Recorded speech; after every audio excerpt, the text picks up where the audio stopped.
গ্রামের ডাকাবুকো ডানপিটে মেয়ে ঝুন্টু ছোটবেলায় মা বাবাকে হারিয়ে নিঃসন্তান কাকা কাকিমার কাছে বড় হয়ে ওঠে এবং পরে কিভাবে সে জমিদার বাড়ির বউ হয় সেই নিয়ে আজকের গল্প দৈবা। নমস্কার, গল্পে গল্পে একান্তে কিছুক্ষণ চ্যানেলের আমি তৃপ্তি আপনাদের সকলকে স্বাগত জানাই। আজ আপনারা শুনবেন প্রতিভা বসুর লেখা গল্প দৈবা। গল্পটি ভালো লাগলে লাইক, শেয়ার ও সাবস্ক্রাইব করবেন আর কমেন্ট করে আপনার মূল্যবান মতামত অবশ্যই আমাকে জানাবেন। তাহলে চলুন শুরু করি প্রতিভা বসুর লেখা গল্প দৈবা। গ্রামের মধ্যে ঝুন্টি স্বনামধন্য, তাকে না চেনে এমন কে আছে? 13 বছরে বাড়ন্ত মেয়ে, আঁটোসাঁটো গরম, সরল সুন্দর চোখ, কোমরে কাপড় জড়িয়ে কোকড়া কালো বাবড়ি চুল মেলে দিয়ে দিব্যি মনের আনন্দে সে ঘুরে বেড়ায় পাড়ায় পাড়ায়। ঘুড়ির দিনে ঘুড়ি ওড়ায়, সারাদিন লাট্টু ঘোড়ায়, মার্বেল খেলে, কড়ি দিয়ে জো যেতে, আম গাছে আম, পেয়ারা গাছে পেয়ারা, কুল গাছে চড়ে কুল, এমন কোনো দুরূহ কর্ম নেই যা সে করে না। মা বাবা মারা গেছেন এইটুকু রেখে, নিঃসন্তান কাকা কাকিমার নয়নের মণি, তাদেরই গভীর স্নেহ ছায় তার এই সরল সদানন্দতা দিনের পর দিন অবাধ প্রশ্রয়ে বেড়ে উঠেছিল। ঝুন্টির কাকা রথিবাবু মেয়ের এই দস্যিপনা এমন সস্নেহ হাসির সঙ্গে উপভোগ করতেন যে সেই সময় তার মুখখানা দেখলে মনে হতো এর চেয়ে সুখ আর কোথাও তার নেই। কিন্তু গ্রামে এ নিয়ে ভয়ানক আলোচনা হতে লাগলো। প্রথমে রেখে রেখেই চলছিল, কিন্তু ক্রমে তা প্রকাশ্য শত্রুতায় দাঁড়ালো। একবার উষা এ নিয়ে তার স্বামীর মনোযোগ আকর্ষণ করবার একটি ব্যর্থ চেষ্টা করে মেয়ের শাসনভার নিজের হাতেই গ্রহণ করল। প্রথমটাই মিষ্টি মুখে, তারপর কিছুদিন চটচাপটাও চলল বেশ। কাকির এই নিষ্ঠুরতায় ঝুন্টি একটু অবাক হলো বটে, কিন্তু ফল হলো না কিছুই। বরং গ্রামের লোকেরা কচকচায়নে ইন্ধন পেয়ে আগুনের মতো লকলকে হয়ে উঠল। গ্রামের জমিদার হরিশবাবু, তারই ম্যানেজার ঝুন্টির কাকা। উষা অসহ্য হয়ে পরের ঘরে উঁকি দেওয়া নিয়ে প্রতিবেশীদের বিরুদ্ধে জমিদারের কাছে নালিশ জানাতে বলল স্বামীকে। তার একটা হুঙ্কারেই হয়তো গ্রামবাসীর মস্তিষ্ক কিঞ্চিত ঠান্ডা হবে। রথি চটে উঠল। বলছো কি তুমি? কি নিয়ে নালিশ জানাবো আমি? একটা পারিবারিক ব্যক্তিগত ঘটনা, তা নিয়ে আর হরিশবাবুর মাথা ব্যথার অন্ত নেই না? আর হরিশবাবু নিজেও এর চেয়ে কিছু কম যান কি না? এর মধ্যেই একটা কাণ্ড ঘটে গেল। কাছারিতে যাবার মুখে রথির একদিন দেখা হয়ে গেল গ্রামের পাণ্ডা হরিহর ভট্টাচার্যের সঙ্গে। হাসি মুখে সম্ভাষণ জানিয়ে এগিয়ে গিয়েই রথি থমকে গেল। ভট্টাচার্য গম্ভীর মুখ করে বলে উঠলেন, ছুঁয়ো না বাবাজি, যার জন্ম তো এখনো কিছু আছে। রথিকে অবাক হতে দেখে ভট্টাচার্য বললেন, এটা কি তোমাদের উচিত হচ্ছে রথি? অত বড় মেয়েটা গায়ের সব ছেলে ছোকরাদের সঙ্গে অমন দামালি করে বেড়ায়, এতে কি তোমাদের একটু লজ্জা করে না? সমাজকে কি তোমাদের একটু ভয় নেই? আমি কাল নিজে চোখে দেখেছি ওই নতুন লেখাপড়া শেখা অযোধ্যা দাসের বড় ছেলেটার সঙ্গে সে আম্মাকা খাচ্ছে। তাতে কি হয়েছে? কি হয়েছে? অবাক করলে রথি। ও মেয়ের কি যার জন্ম আর বাকি আছে নাকি? তা বাপু, ও সব বিবিয়ানা তোমরা সমাজের বাইরে বসেই চালিও। অযোধ্যা দাস আজই না হয় চাকরি করে, 2 অক্ষর লিখতে শিখে ভদ্র হয়েছে, চিরদিন তো মাছ ধরেই কাটলো, তার সঙ্গে এখনো আমরা প্রকাশ্যে বসে খাইনি। রথি একটু চুপ করে থেকে বললে, তাহলে আপনি কি করতে বলেন? আমি আর বলবো কি বাপু, ওই সতী সাবিত্রী মেয়ের একটা গতি করো। আমার মেয়ে হলে তো আমি তার গলায় কলসি বেঁধে ডুবিয়ে দিতাম, তা আমি জানি। রথি চড়া সুরে বললে, ডুবিয়ে কি কাউকে আপনি দেননি নাকি? নিজের ওই একটা 1 ফোঁটা মেয়েকে আপনি যদি স্বেচ্ছায় 70 বছরে বুড়োর হাতে দিতে পারেন টাকার লোভে, তবে তো আপনি সবই পারেন। ঘৃণা ভরে রথি পা বাড়ালো যাবার জন্য। হরিহর ভট্টাচার্য এবার হুঙ্কার ছাড়লেন, বড়ই দেখছি আস্পর্ধা হয়েছে তোমার রথি। কাকে কি বলছো ঠাউর নেই। এ গ্রাম থেকে তোমাকে যদি উচ্ছেদ না করি তো আমার নাম হরিহর ভট্টাচার্য নয়, আমার বাপের নাম নরহরি ভট্টাচার্য নয়, আমার ঠাকুরদার নাম হরচন্দ্র ভট্টাচার্য। রথি আর না শুনে হনন করে চলে গেল কাছারিতে। মনটা বড়ই খারাপ হয়ে গেল। বিকেলবেলা ফিরে এসে রথি উষার সঙ্গে পরামর্শ করে ঝুন্টিকে দিন কয়েকের জন্য তার মামার বাড়ি ঢাকা রেখে আসা স্থির করল। রথির মতো সাদাসিধে একজন মানুষ যে হরিহরের মতো ধূর্ত মানুষের সঙ্গে কিছুতেই এঁটে উঠতে পারবে না, এটা উষা ঠিক জানত। বছর দুয়েক আগে একটা ঘটনা ঘটেছিল রায়ের বাড়ি। রায়েদের সঙ্গে প্রায় পুষ অনুক্রমে ভট্টাচার্যের শত্রু, কিন্তু তার রূপ যে এত বিভৎস, এত হৃদয় বিদারক হতে পারে এটা কেউ কল্পনা করতে পারেনি। সেটা যে এই হরিহরের দ্বারাই সাধিত এ কথা গ্রামের সবাই জানে। রায়েদের বড় ছেলে বড়দা রায়ের একমাত্র মেয়েকে 3 দিন পরে অনেক খোঁজাখুঁজি করে পূব পাড়ার ধান খেতে যে অবস্থায় পাওয়া গিয়েছিল তা স্মরণ করে উষার হৃৎকম্প হতে লাগলো। কাজে কাজে 2 চক্ষের জলে ভেসে পরের দিন সকালবেলা 6টা লঞ্চে ঢাকা যাবার জন্য মেয়েকে সে প্রস্তুত করে দিল। লঞ্চ ঘাটে যেতেই ঝুন্টি অবাক হয়ে বললে, কাকা এখানে কেন এলে? ঢাকা যাবো যে তোকে নিয়ে। ঢাকা কেন? তোর মামার বাড়ি, সেখানে তোকে রেখে আসবো, লেখাপড়া করবি, ভদ্রলোক হবি। না, আমি যাব না। সজোরে ঝুন্টি হাত ছাড়িয়ে ঘুরে দাঁড়ালো। সে কি রে? রতি স্নেহ করে তাকে কাছে টেনে এনে বলল, বেড়াতে যেতে তো তুই ভালোবাসিস, কি সুন্দর শহর, কত দোকান, কত খেলা। হোক গে, আমি যাব না। ঝুন্টি প্রবলভাবে আপত্তি জানিয়ে শক্ত হয়ে দাঁড়িয়ে পড়ল। রথি বেগতিক দেখে বললে, ও মা, বায়োস্কোপ দেখবি না? সেই জন্যই তো তোকে নিয়ে যাচ্ছি, এখানে আর কেউ দেখেনি। ঝুন্টির শক্ত পা একটু নরম হলো, নড়ে চড়ে বললে, তবে কাকিকে আনলে না কেন? ও কাকি, কাকিকে নেব কেন? সেবার যে যাত্রা হয়েছিল তোকে নিয়েছিল, ঘুম পাড়িয়ে রেখে কী রকম লুকিয়ে দেখে এলো। ঝুন্টির পা চলল এবার। ঠিক বলেছ কাকামণি, খুব জব্দ হবে এবার। ওর টানা চোখ খুশিতে ভরে গেল। বিনা ঝঞ্ঝাটে এবার ঝুন্টি লঞ্চে উঠল। শ্রীপুর থেকে ঢাকা মোটে 3 ঘন্টা রাস্তা। দেখতে দেখতে এসে গেল তারা। নদীর কাছাকাছি ওর মামার বাড়ি। মামা পোস্টমাস্টার। তার 2 মেয়ে সন্ধ্যা আর আরতি ঝুন্টিকে দেখে ভারী খুশি। ঝুন্টি তার কাকার শার্টের কোণ আঁকড়ে বিমর্ষ অঙ্কে দাঁড়িয়ে রইল শক্ত হয়ে। মামিমা আদর করলেন, মামা টানলেন, কিন্তু তার মুঠে আলগা হলো না। রাত 12টায় একটা গহনার নৌকা ছাড়ে। ঝুন্টি ঘুমলে রতি সেই নৌকাতে ফিরে এলো দেশে। পরের দিন সকালে উঠে ঝুন্টি কাকাকে দেখতে না পেয়ে বড়ই ব্যাকুল হয়ে পড়ল। অবশেষে কাকার এই বিশ্বাসঘাতকতায় কাতর হয়ে কাঁদতে লাগলো। কিন্তু 1 দিন গেল, 2 দিন গেল, এই করে করে অনেক দিন পরেও যখন কাকা আর এলো না, তখন সে একেবারে শান্ত হয়ে গেল। সেই গণ্ডি ঘেরা ছোট্ট বাড়ি, হুকুম নেই বাহিরে আসবার, রাস্তায় মুসলমান ছেলেমেয়েরা খেলা করে, গান গেয়ে চলে যায়, বউ কাট্টা ঘুড়ি ওড়ায় আর আনন্দ ধ্বনি করে। জানালায় বসে তা দেখে দেখে ঝুন্টির শিক ভেঙে বেরিয়ে আসতে ইচ্ছে করে। সূর্যালোক যেন নিভে গেছে তার জীবন থেকে। বিকেলবেলা মামাতো বোনেরা নিজেরা সাজে, মুখে পাউডার দেয়, চোখে কাজল মাখে, কপালে দেয় কুমকুমের ফোঁটা, ঘুরিয়ে সুন্দর রঙের শাড়ি পরে তারপর জুতো পায়ে দিয়ে তাকে নিয়ে বেড়াতে যায় নদীর ধারে, যেখান থেকে সব গহনা নৌকা ছাড়ে, লঞ্চ ছাড়ে, সে সব দেখায়। দেখিয়ে দেখিয়ে বলে, ঝুন্টি যাবে নাকি? ঝুন্টি শব্দ করে না, মন কেমন করে ওঠে, গলা বন্ধ হয়ে আসে। একদিন দুপুরবেলা মেয়েরা স্কুলে গেছে, মামা আপিসে, মামিমা ঘুমুচ্ছেন নাক ডাকিয়ে।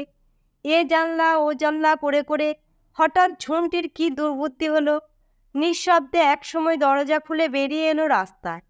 এদিক ওদিক তাকিয়ে তারপর সোজা একেবারে গহনা ঘাটে। একখানা গহনা ঘাটে বাঁধা ছিল। গা ঢাকা দিয়ে আস্তে আস্তে সে উঠে এলো নৌকাতে। মাঝিরা সব খেতে গেছে পারে। পিছনের গলুইতে কর্ণধার হয়ে বছর 10-এর এক ছোকরা বসেছিল। সে দেখতে পেয়ে বলে উঠল, এই তুমি কেন নৌকায় চড়ছো? আমি যাব। ইস, গেলেই হলো, পয়সা আছে, বাড়ি গিয়ে দেব। দিও কিন্তু। খুব চালের মাথায় ছোকরা একেবারে জলের মধ্যে পা ডুবিয়ে গম্ভীর মুখে গান ধরলে। নদের চাঁদ গম্ভীর হয়েছে, আর ঝন্টি সেই সুযোগে মাঝিদের টাল করা বিছানা বোঁচকা ঠেলে তার পিছনে গিয়ে লুকিয়ে রইল। কিছুক্ষণের মধ্যেই ফিরে এলো মাঝিরা। আস্তে লোকজনে ভরে উঠল নৌকো। ভিড় বেশি হলো না, যদি বা কেউ আসে এই ভরসায় খানিক দাঁড়িয়ে রইল। তারপর নৌকা যখন প্রায় ছাড়ে, তখন 21-22 বছরের চশমা পরা সুন্দর একটি ছেলে লাফ দিয়ে উঠে এলো নৌকায় এবং ছইয়ের তলায় না বসে একেবারে পিছনের দিকে, যেখানে মাঝিদের বোঁচকা পুটুলি রাখা আছে, সেখানে পিঠ করে বসলো, ঝুন্টির একেবারে নাকের সামনে। এতক্ষণ ঝুন্টি লুকিয়ে এসব দেখতে ভারী মজা লাগছিল। মনটা যেন ছাড়া পেয়েছে এতদিন পরে। কিন্তু বাক্স বিছানার একটু আধটু ছিদ্রপথে যে আলুটুকু হাড়টুকু তার জুটছিল, ওই ছেলেটির পিঠের অন্তরালে তা থেকে বঞ্চিত হয়ে সে ভয়ানক অসন্তুষ্ট হলো। প্রতি মুহূর্তে পাতলা পাঞ্জাবি ভেদ করে প্রচণ্ড এক চিমটি কাটার ইচ্ছা হতে লাগলো তার। তার উপর নৌকা ছাড়তেই ছেলেটা একটা সিগারেট ধরিয়ে আরাম করে টানতে লাগলো, আর তার যত ধোঁয়া কুণ্ডুলি পাকিয়ে তীর বেগে এসে ঢুকতে লাগলো ঝুন্টির নাকে। ঝুন্টি অনেকক্ষণ এই অন্যায় সহ্য করল। তারপর মরিয়া হয়ে সে মুখ বাড়ালো বাক্স বিছানা ঠেলে। গরমে সেদ্ধ হয়েছে এতক্ষণ, টুকটুক করছে গাল, বিন্দু বিন্দু ঘামে ভরা কপাল। হঠাৎ ছেলেটি চমকে মুখ ফিরিয়ে অবাক হয়ে গেল। চোখ লাল করে ঝুন্টি বললে, এই, সিগারেট খাচ্ছ কেন? ছেলেটি ভয়ানক কৌতুক বোধ করল, বললে, তাতে তোমার কি? আমার বমি আসছে, এখনই ফেলো সিগারেট। একান্ত বাধ্য ছাত্রের মতো সে হাতের অর্ধদগ্ধ সিগারেট জলে ফেলে বললে, এই দেখো, আমি কেমন তোমার কথা শুনলাম, তুমিও এখন নিশ্চয়ই আমার কথা শুনবে। ঝুন্টি জবাব না দিয়ে আবার মাথা ডোবালো কাঁথার পেছনে। এ কি, বাহ, মেয়েদের আবার গহনায় চড়তে আছে নাকি? তবে চড়েছে কেন? তার জন্যই তো লুকিয়ে আছি। লুকিয়ে তো তুমি শেষ পর্যন্ত থাকবে না, এক জায়গায় তো নামবেই। তাও তো বটে। ঝুন্টি এবার ভাবলো কথাটা, চিন্তিতভাবে বললে, তাহলে কি করি বলো তো? আমি তো বলি, তুমি বেরিয়ে এসে এইখানে আমার পাশে বসো, সুন্দর হাওয়া আর কেমন পড়ন্ত রোদ। ঝুন্টি মুহূর্তে বোঁচকা পুটুলি ঠেলে সবেগে বেরিয়ে এলো বাহিরে। সঙ্গে সঙ্গে মাঝি মোল্লা যাত্রীরা সবাই স্তম্ভিত হয়ে একযোগে তাকালো ওর দিকে। হেড মাঝি একটু ভালো মানুষ গোছে জিজ্ঞেস করলো, তুমি কে গো দিদি? আমি ঝুন্টি। সহজ সরল গলায় ঝুন্টি বলল, কখন উঠেছ? বলবো না। তুমি একা একা এসেছো নাকি? কোথা থেকে এসেছো? নামবে কোথায়? নামবো শ্রীপুরে, কিন্তু কোথা থেকে এলাম তা আমি বলবো না। মাঝি হাসলো, লুকিয়ে এসেছো বুঝি? যাত্রীর মধ্যে একজন রসিকতা করে উঠল, বা, বেড়ে মেয়ে তো।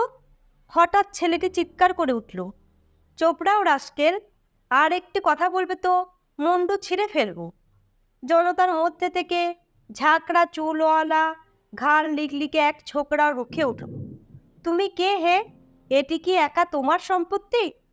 হে বদমাস! এবার ছেলেটি আস্তিন গুটিয়ে উঠে দাঁড়ালো, আর সঙ্গে সঙ্গে কে একজন বৃদ্ধ ফিসফিসিয়ে বলে উঠল, ওরে, করছিস কি তোরা? ও যে আমাদের বড়বাবুর ছেলে অরুণ। সর্বনাশ! লিকলিকে ঘাড়ওয়ালা জিভ কেটে বসে পড়ল তক্ষুনি। মাঝি মোল্লারাও এবার সচকিত হলো। মুহূর্তে মন্ত্রাবিষ্টের মতো শান্ত হয়ে গেল সকলের স্বর।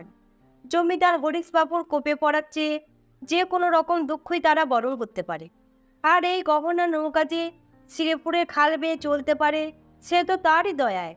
প্রায় 12 আনা পথে যে তাদের এলাকা। হুমকি ছেড়ে মাঝি বলল, যাত্রী ভাই, তোমরা সব ভদ্রলোক না? ভদ্রলোকের কি এই ব্যবহার? তারপর একান্ত বিগলিতভাবে বড়বাবুর পুত্রের কাছে তারা মার্জনা ভিক্ষা করল। কিন্তু এত সব কাণ্ড যাকে নিয়ে, সে কিন্তু দিব্যি নিরুদ্বেগে অরুণের পাশে এসে বসল। বিষণ্ণ মুখে বলল, বাড়ি গেলে আমাকে বোধহয় কাকি বকবে, কিন্তু ওখানে থাকার চেয়ে কাকির একটু পকুনি খাওয়া অনেক ভালো। কোথায় ছিলে তুমি? ওই তো বড় পোস্ট অফিসের কাছে। আমার মামাকে চেনো না? তারই তো পোস্ট অফিস। অরুণ হেসে ফেলল। ও তাই নাকি? হুম। খুব গম্ভীরভাবে ঝন্টি জবাব দিল। তোমার নাম বুঝি ঝন্টু? না, ঝন্টি। ঝন্টু কেবল কাকিমার জন্য। আমার জন্য না? ঝন্টি এবার চোখ বড় করে তাকালো ওর মুখের দিকে। হঠাৎ বোধহয় ভয়ানক ভালো লাগলো তার সে মুখ। তাকিয়ে রইল। কি দেখছো? অরুণ হেসে বলল। লজ্জিতভাবে ঝন্টি চোখ নামিয়ে বললে, তুমি যদি নেহাতে চাও তবে ডাকতে পারো ঝন্টু বলে। তাহলে আমাকে নিশ্চয়ই তোমার পছন্দ হয়েছে। ঝন্টি সে কথার জবাব না দিয়ে বললে, আর আমি তোমাকে কি বলে ডাকবো? অরুণ। অরুণ? কিন্তু তুমি যে আমার বড়। কাকি বলেন যে বড়দের নাম নিয়ে ডাকতে নেই। তাহলে ডেকো না। বা তা কি হয়? কিছু তো একটা ডাকতেই হবে। তা কেন? না ডেকেও বেশ কথা বলা যায়। কখনো যায় না। ঝন্টি সবেগে প্রতিবাদ করল। নিশ্চয়ই যায়। অরুণ গলার স্বর যথাসম্ভব নিচু করে বললে, তোমার মা কি তোমার বাবাকে কিছু বলে ডাকেন? আমার বাবা নেই, কাকা আছেন। তাহলে তোমার কাকিমা তাকে কি বলে ডাকেন জানো? দেখ, ঝন্টির গালে হঠাৎ রক্ত নেমে এলো। লজ্জা জীবনে সে পায়নি। বিয়ের সম্বন্ধ তার বহু এসেছে। কাকি বলে দিয়েছেন এটা লজ্জার বিষয়, এ কথা কাউকে বলতে নেই, তাই সে বলে না। কিন্তু এ লজ্জা তার কোথায় লুকিয়েছিল? কাকা কাকিমার সম্বন্ধটা ঠিক যে অন্যান্য সম্পর্কের বাহিরে, এটা সে বুঝেছিল, মেনেও নিয়েছিল। কিন্তু একজন মানুষের সঙ্গে তারও ঠিক সেই সম্বন্ধ হওয়া যে কেমন, তার একটা অস্পষ্ট অনুভূতি তার অপরিণত বালিকার চিত্তে একটা নাড়া দিল। চুপ করে বসে রইল জলের দিকে তাকিয়ে। একটু পরে অরুণ বললে, কি হলো, রাগটা কি? তুমি ওরকম যা তা বলো কেন? যা তা কি? এমনও তো হতে পারে যে তোমার কাকিমার সঙ্গে তোমার কাকার যা সম্পর্ক, আমার সঙ্গেও তোমার সেই সম্পর্ক হলো। ঝুন্টিকে চুপ করে থাকতে দেখে অরুণ বললে, আমার কথা তুমি বোঝোনি? বুঝেছি। কি বুঝেছ? বলবো না। বলো না। না, বলো না লক্ষ্মীটি। অরুণ ঝুন্টির হাতের ওপর নিজের হাত রাখল। ঝুন্টি হঠাৎ এক ঝটকায় হাত ছাড়িয়ে নিয়ে বললে, বিয়ে আমি করবই না কোনোদিন। আমাকেও না? না। তাহলে তো ভারী মুশকিল দেখছি। দুষ্ট হাসিতে অরুণের সুন্দর মুখ ঝলমল করে উঠল। আর ঝুন্টি দারুণ বিচক্ষণের মতো বসে বসে চিন্তা করতে লাগলো বিয়েতে অনুমতি দেবে কিনা। এই বোধ হয় তার সমস্যা। খানিক পরে ভয়ানক দুঃখের সুরে বললে, দেখো, কাকা আমাকে বায়োস্কোপ দেখাবেন বলে ঢাকা নিয়ে এলেন। তা তো দেখালেনই না, এদিকে মামার বাড়িতে ফেলে রেখে পালিয়ে গেলেন। মন টেকে আমার? তুমিই বলো। না পারি বাইরে বেরোতে, না পারি দৌড়াতে, না ঘড়ি, না লাট্টু। ওখানে আমাদের শ্রীপুরে আমি কত সুখে ছিলাম। সারাদিন ঘুরে বেরিয়েছি, কাঁচা আম খেয়েছি, কড়ি খেলেছি। আর এখানে কি বলবো তোমাকে, আমি মরে যেতাম আর দুদিন থাকলে। দুপুরবেলা মামা থাকেন আপিসে, সন্ধ্যা আর আরতি দিত স্কুলেই যায়। এক মামিমা আর আমি। মামিমা ঘুমোতেই দৌড় খুলে বেরিয়ে এসেছি। ভালো করিনি নিশ্চয়ই, তা নইলে আমার সঙ্গে দেখা হতো কেমন করে? সেই তো। ঝন্টি সায় পেয়ে একেবারে গলে গেল। একটুক্ষণ চুপ করে থেকে আবার বললে, আচ্ছা, তুমি সাঁতার জানো? নিশ্চয়ই। করকম জানো? আমি আমি ডুব সাঁতার জানি, মরা ভাসতে জানি, চিজ সাঁতার জানি, শিখেও দিতে পারি তোমাকে। দেবে? তার কি করে হবে বলো? ভারী এক দুঃখের ভঙ্গি করে অরুণ বললে, তুমি তো মোটে আমার কথায় রাজি হলে না। তা নইলে কি মজাটাই যে হতো। ছবি দেখাতাম, সাঁতার শেখাতাম। তারপর অবাক হয়ে ভুরু কুচকে ঝুন্টি বললে, কি আবার রাজি হলাম না? বলেই তক্ষুনি কি কথা মনে হলো, আর সঙ্গে সঙ্গে সাংঘাতিক জোরে অরুণের হাতের ওপর এক চিমটি কাটল সে। অরুণ ও বলে হাত বুলোতে লাগলো সে জায়গা। আর ঝুন্টি মুখ ফিরিয়ে বসলো তার উল্টো দিকে। সন্ধ্যা তখন উত্তীর্ণ। এদের গুনগুন কথায় ঈর্ষাকাতর যাত্রীরা অনেকে ঘুমিয়ে পড়েছে। কেউ বসেছে গিয়ে ছইয়ের উপরে, কেউ বা মশা চাপড়াচ্ছে অধীরভাবে। কৃষ্ণপক্ষ, সাংঘাতিক অন্ধকার। মাঝিরা একটা কালি পড়া লণ্ঠন জ্বালিয়ে রাখলো অরুণের মুখের সামনে। একটু পরে অরুণ বললে, ও মাঝি, লণ্ঠন জ্বেলেছ কেন? খামোকায় তোমার তেল খরচা হচ্ছে। কর্তা নাকি অন্ধকারে রইবেন? অন্ধকার ভালো হে, এ আলো তুমি সরাও মুখের কাছ থেকে। মাল্লা হাঁকলো, ও মাঝি ভাই, লণ্ঠন নিয়ে কারো দরকার আছে? জিগাও তো। তারপর উত্তরে অপেক্ষা না করে লণ্ঠনটা যথাসম্ভব কমিয়ে এক কোণে রেখে দিল। আলো সরলে অরুণ ঝুন্টির হাত ছুঁয়ে বলল, ঘুমোবে? হুম। মাঝিদের তরঙ্গে ইতিমধ্যে সে মাথা এলিয়ে দিয়েছিল। অরুণ নিজের সুটকেস খুলে খানদই ধুতি আর পাঞ্জাবি বার করে একটা তোয়ালে জড়িয়ে বালিশের মতো পাকিয়ে নিজে যথাসম্ভব কুঞ্চিত হয়ে বসে বললে, এই যে এখানে শো, ওখানে মাথা রেখো না, ভারী ময়লা। ঝুন্টি ভদ্রতা জানে না, ভূমিকা না করে হাত পা ছড়িয়ে শুলো। তারপর বলল, দেখো, কাকি বলেন আমার মাথায় নাকি যত রাজ্যের নোংরা, তাই জন্য কারো বালিশে আমাকে মাথা রাখতেই দেন না। তা তোমার তো এসব পরবার কাপড়। অরুণ হেসে ফেলল, তোমার কাকি তো ভারী দুষ্টু। এমন সুন্দর পশমের মতো চুলে নাকি আবার ময়লা থাকে? কই দেখি। অরুণ ভয়ানক বেশি রকম নিচু হয়ে অন্ধকারে চুলের ময়লা পরীক্ষা করতে লাগলো হাত বুলিয়ে বুলিয়ে। আর ঝুমটি আরামে গভীর ঘুমে অচেতন হয়ে পড়ল। রাত প্রায় 8:30টায় গহনা এসে পৌঁছালো শেরপুরে। অরুণ তাড়াতাড়ি ঠেলা দিয়ে তুলল ঝুন্টিকে। তারপর বোসের ঘাটে নৌকা রাখতে বলে নেমে পড়ল তার হাত ধরে। বোসের ঘাট থেকে বড়জোর 3 মিনিটের পথ ঝুন্টিদের বাড়ি। মাঝে একটা সাঁকো পার হতে হয়। গ্রাম এরই মধ্যে নিষিদ্ধ হয়ে গেছে। ঝুন্টির অন্ধকারকে ভারী ভয়। এত রাত্রে সে বাইরে বেরিয়েছে, এ অভিজ্ঞতা তার এই প্রথম। ভয়ে সে অরুণের হাত আঁকড়ে রইল। ভয় করছে? হুম। যদি আমি না আসতাম কি হতো? রাম লক্ষ্মণ সীতা বলতো, তাহলে বুঝি ভয় থাকে না? হুম। তা এখন বলো না, তুমি তো আছো। আমি চলে যাই? ইস ইস, কি তুমি কি ভেবেছ আমি তোমার সঙ্গে তোমাদের বাড়ি পর্যন্ত যাব? যাবেই তো। অরুণ অন্ধকারে টর্চ জ্বালিয়ে পথ দেখতে দেখতে আসছিল। ওর কথা শুনে বাঁ হাতে ওকে কাছে জড়িয়ে এনে বলল, ভারী তো আহ্লাদে। তারপর টর্চ নিভিয়ে দিয়ে থমকে দাঁড়িয়ে পড়ে বললে, তুমি তো রথিবাবুর বাড়ি যাবে। ওই তো তোমাদের বাড়ি দেখা যাচ্ছে। তোমাকে বাড়ির কাছে দিয়েই আমি চলে যাব। তোমাকে দেবই না যেতে। অরুণ হাসল। বাড়ির দরজায় এসে দাঁড়াতেই ঝুমটি অত্যন্ত উত্তেজিতভাবে দরজা ধাক্কাতে লাগলো। কাকি, দোর খোলো, আমি ঝুমটি। ঝপ করে খুলে গেল দরজা। আর ঝুমটি বাঘের মতো ঝাঁপিয়ে পড়ল কাকির বুকের ওপর। অভিমানে সে কেঁদে ফেলল।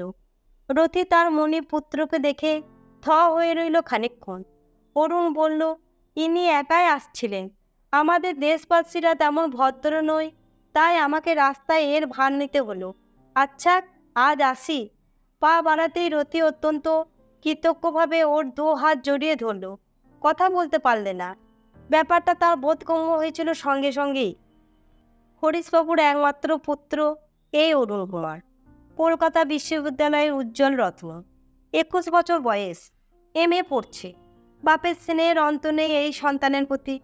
মুক্ত হস্তে তিনি টাকা খরচ করেন মনের আনন্দে। গ্রীষ্মের ছুটিতে তার আসবার কথা। মা বাবা পথ চেয়ে দিন গুনছেন। নিজের বাড়ির দিকে হাঁটতে হাঁটতে অরুণের মাথায় অনেক চিন্তা ভিড় করে এলো। আসবার আগে টেলিগ্রাম করে আসবে। প্রতিবারই তার মা বাবা এ কথা লেখেন। প্রতিবারই সে এর ব্যতিক্রম করে থাকেন। কেননা সে আসছে জানলেই বাড়িতে ওরা এমন একটা ঢাক ঢোল আর বিশেষ ব্যবস্থা করেন যে ভীষণ বিশ্রী লাগে তার। ঢাকা এসেছে সে 3 দিন আগে বন্ধুর বাড়ি। এর আগে কখনো এমন জনগণে মিশে সে গহনা নৌকার যাত্রী হয়ে আসেনি। এবার নেহাতি একটা শখে উঠে এসেছিল। কিন্তু যোগাযোগের কথাটা ভেবে অরুণের হৃদয় আবেশে মুক্ত হয়ে গেল। বাড়ি পৌঁছাতেই মা বাবা অবাক হয়ে গেলেন। ভর্ৎসনা করলেন খবর না দিয়ে আসবার জন্য। অরুণ হাসি মুখে অপরাধ স্বীকার করে মাকে আদর করল। কথাবার্তায় খেতে টেতে অনেক রাত হয়ে গেল। যখন শুতে গেল তখন রাত প্রায় 12টা। কিন্তু শুতে গিয়ে অরুণের ঘুম এলো না। কি এক মধুরতায় সমস্ত মন আচ্ছন্ন হয়ে রইল। পরদিন সকালবেলা ঘুম ভাঙতে তার অনেক দেরি হয়ে গেল। রোদ বেশ চড়ে উঠেছে। চা খাচ্ছিল বসে, এমন সময় পুজো সেরে মা এলেন ঘরে। হ্যাঁ রে অরু, এসব কি শুনছি? কালকে নাকি তুই গহনা আর নৌকায় ম্যানেজার বাবুর ভাইজিকে নিয়ে এসেছিস। সকালবেলা উঠে তো আর কান পাততে পারছি না। কেন বলো তো? যা তা বলছে লোকেরা। মেয়েটাও বাবা যা হয়েছে। কেন, মেয়েটি তো বেশ ভালোই। তুই বলিস ভালো? ও দস্যি মেয়ে কখনো ভালো হয়? অরুণ হাসল। মা বললেন, মেয়েটাকে আমি দেখেছি একবার, দেখতে কিন্তু ভারী মিষ্টি, কিন্তু মা বাবা নেই, শাসন নেই, একেবারে বুনো হয়ে গেছে। তুমি এনে মানুষ করো না। মরণ দশা। শুনেছি ম্যানেজার বাবু স্ত্রী নাকি ও নয়নের মণি, তাই জন্যই তো আহ্লাদে আহ্লাদে অমন হয়েছে। তবে তো একটু শাসন দরকার। আমি তো ভাবছি তার ভারটা তোমাকেই নিতে বলবো। চকিতে মা চোখ তুলে তাকালেন ছেলের দিকে। একটু পরেই প্রসঙ্গ পরিবর্তন করে বললেন, খোকা, আমি ভাবছি এবার তোকে যেমন করে পারে বিয়ে করাবোই, আর তোর অমত শুনবো না। ভালোই তো। অরুণ হাসল। তবে তুই বিয়েতে রাজি হচ্ছিস? মেয়ে দেখবি? মেয়ে তো দেখেছি। কাকে দেখেছিস? কেন, সেই দস্যি মেয়েকে, যাকে শাসন করবার ভার নেবে তুমি? মা খানিকক্ষণ কথা বললেন না। ভালো করে ছেলেকে নিরীক্ষণ করতে লাগলেন তীক্ষ্ণ দৃষ্টিতে। তার ছেলের মন, সে মন যা গ্রহণ করে তাতে তার বিশ্বাস ছিল। সেদিনই বিকেলবেলা তিনি দাসীকে দিয়ে খবর পাঠালেন কাছারিতে। ম্যানেজার যেন যাবার আগে অবশ্য তার সঙ্গে একবার দেখা করে যান। খবর পাওয়া মাত্র রথি ব্যস্ত হয়ে তখনই উঠে দাঁড়ালো। বুক কাঁপতে লাগলো তার। সে জানে যে সামাজিক অপরাধে তার কন্যা অপরাধী, এর শাস্তি অবধারিত। কাছারিতে আসতেই আজ তার ভয় করছিল, কিন্তু ভাগ্যক্রমে হরিশবাবু আজ বিশেষ প্রয়োজনে গ্রাম অন্তরে গেছেন, রাত্রের আগে ফিরবেন না। কিন্তু অন্দর থেকেও যে আগুন জ্বলে উঠবে এটা সে ভাবেনি। মনে মনে নিজের সপক্ষে জবাব ঠিক করতে করতে কুণ্ঠিত পায়ে দাসীর সঙ্গে অন্দরে এসে দাঁড়ালো। ঘরের দরজার কাছে আসতেই অরুণের মা মাথার কাপড় ঈষৎ টেনে দিলেন, মৃদুস্বরে বললেন, আসুন ভিতরে। রতি ভিতরে এসে বসতেই তিনি দাসীকে ইঙ্গিত করলেন। দাসী সরে গেলে বললেন, ম্যানেজার বাবু, বিশেষ প্রয়োজনেই আপনাকে ডেকেছি। শুনেছি আপনার একটি পিতৃমাতৃহারা ভাইজি আছে, তাকে নিয়ে পাড়ায় নানা রকম জনরোহ শুনে। মেয়েটিকে আমি একবার দেখতে চাই। অবশ্যই নিয়ে আসবো। রতি বিনয়ে লজ্জায় হাতে হাত ঘষতে লাগলো। তারপর একটু সামলে নিয়ে বললে, আপনি হয়তো কালকের ঘটনা শুনেছেন। অরুণবাবুর দয়ায় আমার মেয়ে আমি ফিরে পেয়েছি। সে ঋণ আমি সমস্ত জীবনেও শোধ করতে পারবো না। হ্যাঁ, আমি শুনেছি সে কথা। আপনি পারলে আজকেই একবার নিয়ে আসবেন তাকে। অবশ্যই, আপনার আদেশ আমার শিরোধার্য। রথি নমস্কার জানিয়ে বিদায় নিয়ে বাড়ি এলো। বাড়ি এসে দেখল উষা ট্রাঙ্ক গোছাচ্ছে, আর ঝুমটি অত্যন্ত মনোযোগ সহকারে দেখছে। রথি উৎফুল্ল মুখে বলল, উষা, ব্যাপার কি বুঝলাম না। জমিদার কিনে একবার ঝুমটিকে দেখতে চেয়েছেন। সুন্দর করে সাজিয়ে দাও তো, আমি চা খেয়ে নিয়ে যাব। উষা বিমর্ষ মুখে বলল, দেখো, আজকে আমাদের খাবার জল রিজার্ভ ট্যাঙ্ক থেকে আনতে দেয়নি। ও জল আমরা ছুঁতে পারবো না। আমি তো কালই চলে যাচ্ছি ঝুমটিকে নিয়ে, কিন্তু তোমাকে ওরা কি করবে কে জানে। তুমি কিছু ভেবো না। তোমাদের তোমার বাপের বাড়ি পাঠিয়ে আমি একবার এদের দেখে নেব। তুমি চটপট ওঠো তো। বাক্সে ডানা বন্ধ করে উষা উঠে পড়বে। প্রায় একটা যুদ্ধ হলো তারপর মেয়েকে নিয়ে। মস্ত একটা মজার কাজ হচ্ছিল। বাক্স কেটে কত হরেক রকম জিনিস সে আদায় করছিল কাকির কাছ থেকে। কতদিনের কত পুরনো বাক্স, সেন্টের শিশি, ভাঙা কাঠ, আরও কত কি। তার মধ্যে কিনা এ বেশিক কাণ্ড। সাবান দিয়ে হাত মুখ ধোয়া, পাউডার মাখা, শাড়ি ছাড়া, জুতো পায়ে দেওয়া। তারপরে কান্না কার বাড়ি বেড়াতে যাওয়া। প্রায় কানতে বাকি রাখলো ঝুঁটি। বেরোতে বেরোতে সন্ধে লেগে গেল। জমিদার বাড়ির দেউড়িতে ঢুকতেই দেখা হয়ে গেল অরুণের সঙ্গে।